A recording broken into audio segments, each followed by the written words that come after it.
pouvez pas aller gouverner des gens qui boivent, des gens qui ne sont pas disciplinés, des gens qui sont la majorité malhonnête. Non, on ne peut pas. Alors le franc CFA, c'est la monnaie d'un tiers des pays d'Afrique subsaharienne. Elle permet de relier deux marchés communs, l'un qui est en Afrique de l'Ouest et l'autre qui est en Afrique centrale. Pourquoi c'est important? Parce que certains, en France et en Afrique, considèrent que c'est une monnaie coloniale, que c'est la preuve de la continuation de la colonisation depuis les années 60. Mais pour d'autres, c'est une condition de la stabilité monétaire des pays africains, et donc c'est une condition pour qu'ils puissent se reconstruire et se développer économiquement. On va voir si l'un ou l'autre des camps a raison.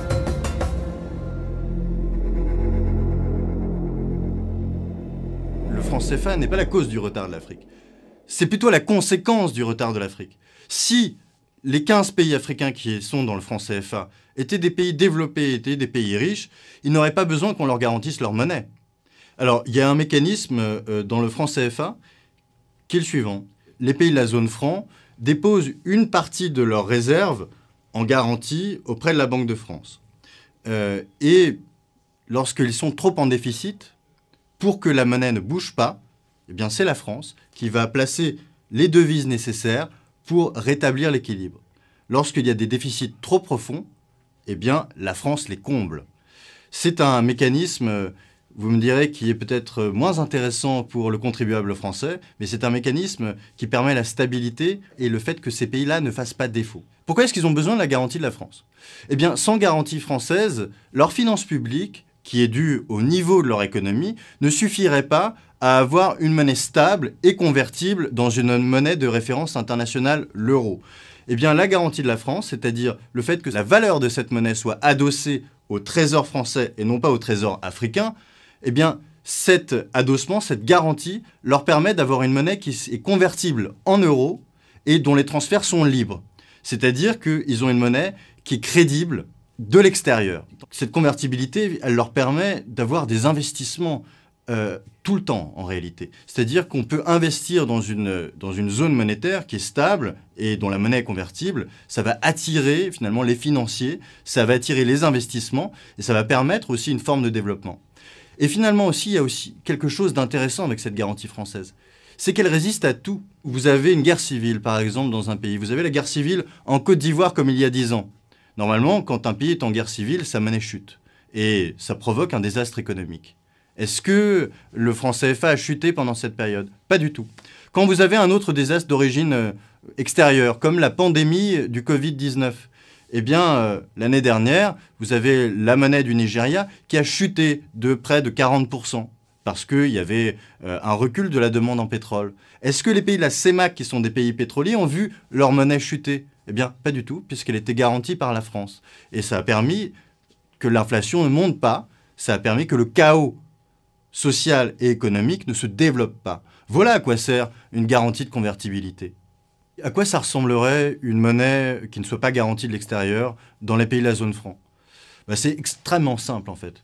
Finalement, le rêve de Kémy Séba, c'est d'avoir une monnaie inconvertible, c'est d'avoir une inflation qui explose, c'est d'avoir une économie qui ne peut plus sortir du piège des matières premières, qui ne peut plus sortir de l'exploitation du pétrole seulement, de l'exploitation du cacao seulement, de l'exploitation de l'EVA seulement. Finalement, ce serait une économie donc désindustrialisée, une économie de rente, mais cette économie de rente, on l'a vu, elle ne permet pas de nourrir des populations qui sont en augmentation constante. Et finalement, puisque le dollar est la monnaie reine et que les fluctuations du dollar ont des impacts considérables sur le prix des matières premières, eh bien, la monnaie de Kémy Séba, ce serait une monnaie matière première.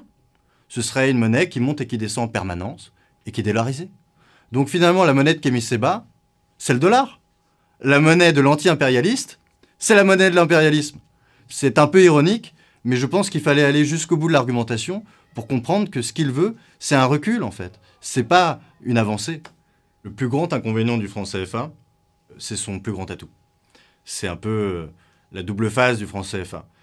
Par sa stabilité, eh bien, le franc CFA, finalement, parfois, conduit à des comportements un peu irresponsables. Puisque cette stabilité n'est pas héritée de la qualité du développement économique des pays africains, mais de la qualité du développement économique de la France, qui est garante de cette monnaie, eh bien, certains pays africains, certains dirigeants, n'utilisent pas cette monnaie pour transformer leurs économies, ce qui serait vraiment son utilité. Ils l'utilisent donc plutôt pour importer massivement. On a une monnaie stable, une monnaie crédible, elle nous permet d'importer massivement de l'étranger, notamment depuis la Chine, depuis les années 2000, et donc finalement de se désindustrialiser et de renforcer le sous-développement qu'on a chez soi.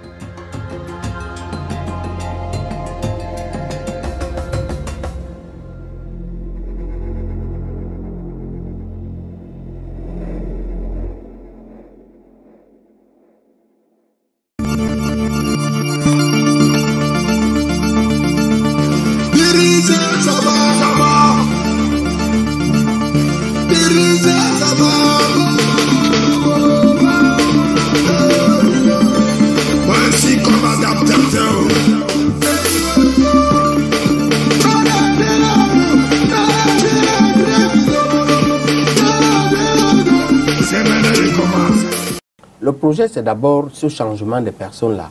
C'est important pourquoi les opposants doivent le comprendre. Même vous ne pouvez pas gouverner un peu comme ça. Vous ne pouvez pas aller gouverner des gens qui boivent tout, des gens qui ne sont pas disciplinés, des gens qui sont la majorité malhonnête. Non, on ne peut pas.